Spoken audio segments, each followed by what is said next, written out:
రాజశేఖర్ గారు మీకు అందరికీ తెలుసు, తనకు మనసులో ఏదున్నా అడిగేస్తారు, మాట్లాడేస్తారు.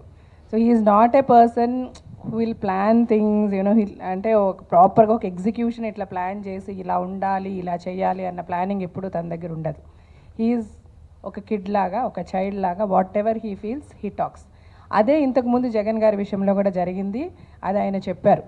అప్పుడు ఆ టైంలో మాతో పాటు చాలామంది జగన్ గారి గురించి మాట్లాడిన, అంటే ఇప్పుడు జగన్ గారి మీద వేసే, జగన్ గారు ఇది, జగన్ గారు ఇలా చేస్తారు, జగన్ గారి మీద కేసులు ఉన్నాయి, అయితే జగన్ గారు వస్తే కూనీ రాజకీయాలు అవుతాయి, జగన్ గారు వస్తే రౌడీజం అయిపోతుంది, ఇలాగ ఏవైతే అబాండాలు వేస్తున్నారో ఆ రోజు మేము మాట్లాడాము, మిగిలిన వాళ్ళు మాట్లాడారు.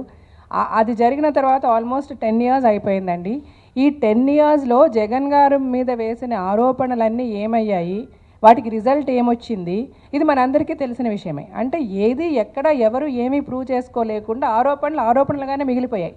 అది మన అందరికంటే బేసికలీ ఇప్పుడు మనకి ఎలక్షన్కి చాలా తక్కువ టైం ఉంది.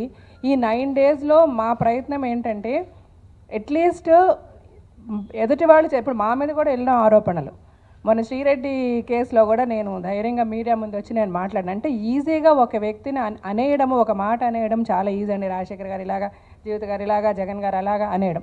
అంటే ఇది ఎట్లాగంటే ఒక మేకల మందలాగా, ఈవెన్ ఏమైపోతుంది, ఒక మేక వెనక ఒక మేక ఎట్లా ఫాలో అయిపోతుందో, ఒకళ్ళొక ఆరోపణ వేసేస్తే ఆరోపణ రైటా రాంగ్, ఇందులో ఎంతవరకు నిజాలున్నాయి, ఎంతవరకు అబద్ధాలు ఉన్నాయి ఆలోచించే టైం ఎవరికి లేదండి, మోస్ట్ ఆఫ్ దెమ్. అండ్ ఇంకోటి ఏంటంటే ఎదుటి వాళ్ళ గురించి ఏదన్నా అంటే ఎంజాయ్ చేసే వాళ్ళు ఎక్కువ.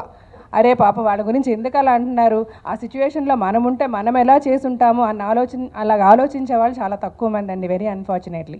సో జగన్ గారి మీద వేసిన ఆరోపణలు ఏవైతే ఉన్నాయో అవి ఆరోపణలుగానే మిగిలిపోయాయి. ఆ రోజు మేము కూడా మాట్లాడిన విషయం వాస్తవం. ఈరోజు మేము జెన్యున్గా రియలైజ్ అవుతాము. 10 years మేము చూసాం జగన్ గారిని, మీరు ఎట్లా చూసారో మేము చూసాము ఆయన్ని. ఆయన ఎదుగుదల చూసాము, ఆయన పడ్డ కష్టాలు చూసాము, ఆయన జైలుకి వెళ్ళడం చూసాము, ఆయన మీద వచ్చిన ఆరోపణల మీద వాగ్వాదాలు చూసాము.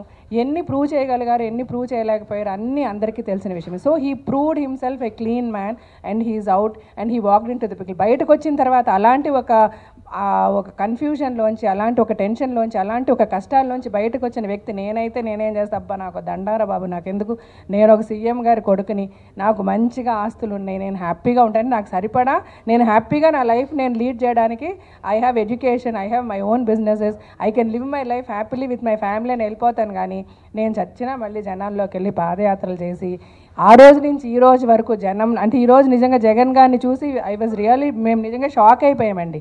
మనిషి ఎట్లాగా ఎంత పాపం, he reduce so much and he's been totally changed. అంత కష్టపడుతున్నారు, కష్టం ఆయన చూస్తేనే తెలుస్తుంది, ఆయన పడ్డ కష్టం. అంత కష్టం నిజంగా నేనైతే పడినాను ఇండివిజువల్గా అడిగితే, ఆయన పొజిషన్లో ఉంటూ, అలాంటి పొజిషన్లో ఉంటూ. అంటే ఎంతమంది ఎంత ఆరోపించినా, ఎన్ని ఆరోపణలు చేసినా, ఎంతమందిని తను తొక్కేయాలని ప్రయత్నించినా, ఎంత క్రష్ చేసినా కూడా ఈ అగైన్ అంటే ఒక బాల్ లాగా he's bouncing back and again going to the same people. అదే ప్రజల్లోకి వెళ్తున్నారు, అదే ప్రజలకు వెళ్ళి మళ్ళీ హీస్ ట్రయింగ్ టు ప్రూవ్ నేను ఏం చేయగలను, నేను ఏం చేస్తాను అని చెప్తూనే ఉన్నారు ఆయన అలసిపోకుండా. సో ఇంత పట్టుదల ఉన్న ఒక వ్యక్తి రేపు సీఎం అయితే ఇదే పట్టుదలతో మన రాష్ట్రాన్ని ముందుకు తీసుకొస్తారని నేను, రాజశేఖర్ గారు, నా కుటుంబం చాలా స్ట్రాంగ్గా బిలీవ్ చేస్తున్నామండి. అలాగని ఇప్పుడు చంద్రబాబు నాయుడు గారుకి 3 terms ఆయన సీఎంగా చూసాం మనం. ఆయన ఏమీ చేయలేదు అని అనం. డెఫినెట్గా ఆయన ఎంతో కొంత చేశారు. ఆయన చేసింది అంటే ఒక టైం ఆయన సీఎంగా ఉన్నప్పుడు మేము అబ్రాడ్ వెళ్తే ఫారిన్ కంట్రీస్లో కూడా చంద్రబాబు నాయుడు గారు ఇంత ఇన్ఫ్రాస్ట్రక్చర్ డెవలప్ చేశారు కదా అని ఎక్కడో ఉండే దేశం నలుమూలలో ఉండే వాళ్ళు కూడా మనతో మాట్లాడిన సమయాలు ఉన్నాయి. బట్ అయినప్పటికీ కూడా ఆయన చేసిన తప్పులు ఎన్ని ఉన్నాయో అవన్నీ బయటపెట్టి ప్రజలు అర్థం చేసుకున్నందువల్ల వైఎస్ రాజశేఖర రెడ్డి గారిని చీఫ్ మినిస్టర్గా తీసుకొచ్చారు. ఆ రోజు ఆయన ఉన్నంతకాలం ఆయన ఆలోచించింది ఏంటి, చంద్రబాబు నాయుడు గారు చేసింది ఏంటి, చంద్రబాబు గారు అంతా హైటెక్ వెళ్తే ఈయన ప్రజల్లోకి వెళ్ళారు. ప్రజల కష్టాలు ఏంటి, నీళ్ళు ఉన్నాయా, కరెంట్ ఉందా, ఆరోగ్యం, ప్రజలకి తిండి, ఈ పెన్షన్లు, ఓల్డ్ ఏజ్ పీపుల్ సఫర్ అయ్యే ఇష్యూస్, వీటన్నిటిని అడ్రస్ చేశారు. ఎడ్యుకేషన్ మీద అడ్రస్ చేశారు. అంటే ఈ హైటెక్ అనేది ఎప్పుడండి, బాగా చదువుకొని బాగా డబ్బున్న వాళ్ళకి ఉపయోగపడే విషయం. బట్ ఇది వచ్చి మనకు పెద్ద పెద్ద బిల్డింగ్లు కావాలా, హైటెక్ సాఫ్ట్వేర్ కంపెనీలు కావాలా, ఇవన్నీ పక్కన పెడితే బేసిక్ నీడ్స్ ఆఫ్ ద పీపుల్ని అడ్రస్ చేసింది వైఎస్ రాజశేఖర రెడ్డి గారు. అది ప్రజలు అర్థం చేసుకున్నారు కాబట్టి ఆ రోజు ఆయనకు ఓట్ చేశారు. ఆయన అంత భయంకరమైన మెజారిటీతో గెలిపించారు. మన దురదృష్టం ఒక ఫేటల్ ఎండ్ ఆయనకు వచ్చింది. నిజంగా ఈ రోజుకి ఆయనని ఎంతో ఎంతో ఎంతో మిస్ చేస్తున్నాం, మనమే కాదు ఆంధ్ర రాష్ట్రం మొత్తం. ఈరోజు అలాంటి వైఎస్ రాజశేఖర రెడ్డి గారి కన్నా కొడుకు జగన్ గారు ఇనీషియల్గా ఇప్పుడు వయసుతో పాటు మనలో ఎంతో మెచ్యూరిటీ వస్తూ ఉంటుందండి. ఏమో ఆయన ఇనీషియల్గా ఆయన మీద వచ్చిన ఈ ఆరోపణలు అవి 210% అవి ఆరోపణలు అవి ప్రూవ్ అయిపోయి, అలాంటి ఆరోపణలు వచ్చే విధంగా ఆయన బిహేవ్ చేసి ఉంటే అది డెఫినెట్గా నేను అనుకునేది ఇనీషియల్ స్టేజెస్ ఈవెన్ ఆయనకు అర్థం కాని ఒక ఏజ్లో జరిగిందేమో. ఈరోజు జగన్ గారిని చూస్తే he so matured and the way he handles things, the way he talks to people, and ఆయన నిజంగా చూస్తే అయ్యో ఈయనకి ఈసారన్నా ఓట్ చేసి జనం గెలిపిస్తే బాగుంటుంది అని అనిపించే విధంగా ఉన్నది ఆయన approach to the people. We see a vast difference in Jagan garu అండి. మళ్ళీ మీరు అనొచ్చు ఇదే మీరు ఆ రోజు జగన్ గారి గురించి అలా అన్నారు కదా అంటే మళ్ళీ అందుకే చెప్తున్నా, ఆ రోజు ఉన్న పరిస్థితులు వేరు, ఆ రోజు ఉన్న జగన్ గారు వేరు, ఈ రోజు ఉన్న జగన్ గారు వేరు.